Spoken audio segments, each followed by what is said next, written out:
കലമ്മയെ കുറിച്ചോർത്ത് ആകാശേട്ടൻ tension അടിക്കണ്ട. ചിലപ്പോ പുറമെ നിന്ന് കാണുന്നവർക്ക് കാര്യങ്ങൾ ശരിയായി മനസ്സിലാക്കാൻ പറ്റിയെന്ന് വരില്ല. അവരുടെ മനസ്സിലെ നന്മ കൊണ്ടാ ഞാനിപ്പോ ജീവിച്ചിരിക്കുന്നെ. അല്ലായിരുന്നെങ്കിൽ ഞാനിതിനു മുന്നേ ആത്മഹത്യ ചെയ്തേനെ. എന്താ നീ പറഞ്ഞേ? കലയമ്മ ഇല്ലായിരുന്നെങ്കിൽ ഞാൻ ചത്ത് കളഞ്ഞേനേന്ന്. എന്തൊക്കെയാ നീ വിളിച്ചു പറയുന്നേ? എനിക്കൊന്നും മനസ്സിലാവുന്നില്ല. അതിനും മാത്രം എന്താ സംഭവിച്ചെന്ന് പറ.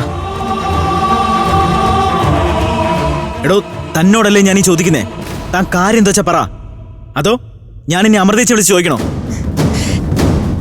ഞാനൊരു ദിവസം ശ്യാമളപ്പച്ചിയുടെ വീട്ടിൽ പോയിരുന്നു.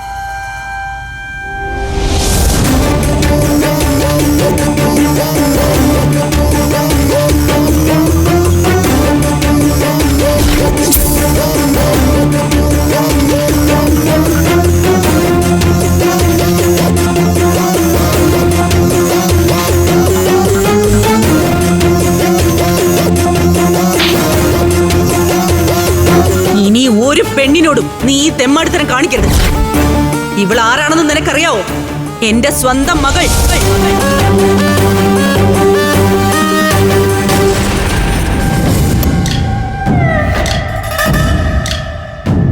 പിറന്നാളാഘോഷം നടത്താൻ തീരുമാനിച്ചത് അപ്പൊ നന്നായി.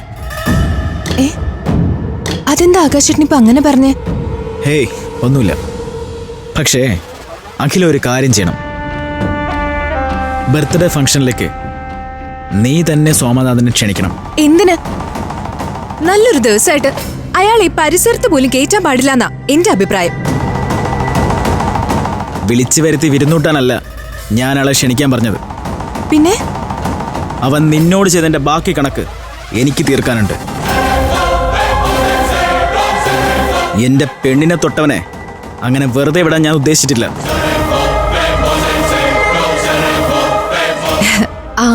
അങ്ങനെ എടുത്തു ചാടി ഒന്നും ചെയ്യാൻ നിക്കണ്ട ആകാശേട്ടൻ. എന്തൊക്കെ പറഞ്ഞാലും അയാൾ നമ്മുടെ അപ്പച്ചിയുടെ ഭർത്താവല്ലേ. ഇങ്ങനെ ഒരു തെമ്മാടിത്തനം കാണിച്ച ബന്ധുവാണെന്നോ പ്രായത്തിന് മൂത്താണോ നോക്കാൻ എന്നെ കിട്ടില്ല. അവനിട്ടുള്ള പണി ഞാൻ കൊടുത്തിരിക്കും. താൻ കൂടുതലൊന്നും ഓർക്കണ്ട. ആരും നിങ്ങളിൽ ഒരാളെയും കുറ്റപ്പെടുത്തില്ല. ആ പാപഭാരം ഞാൻ ഏറ്റെടുത്തോളാം. തീർന്നില്ലേ? ഞാൻ പറഞ്ഞതുപോലെ താൻ ചെയ്താൽ മാത്രം മതി.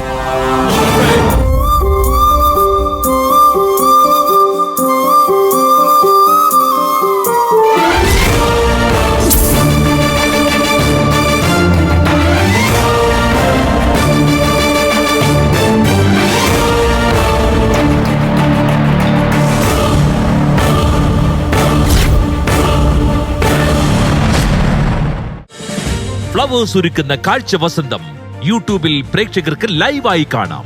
ഫ്ലവേഴ്സ് കോമഡിയിൽ ജോയിൻ ചെയ്യൂ, ആസ്വദിക്കൂ.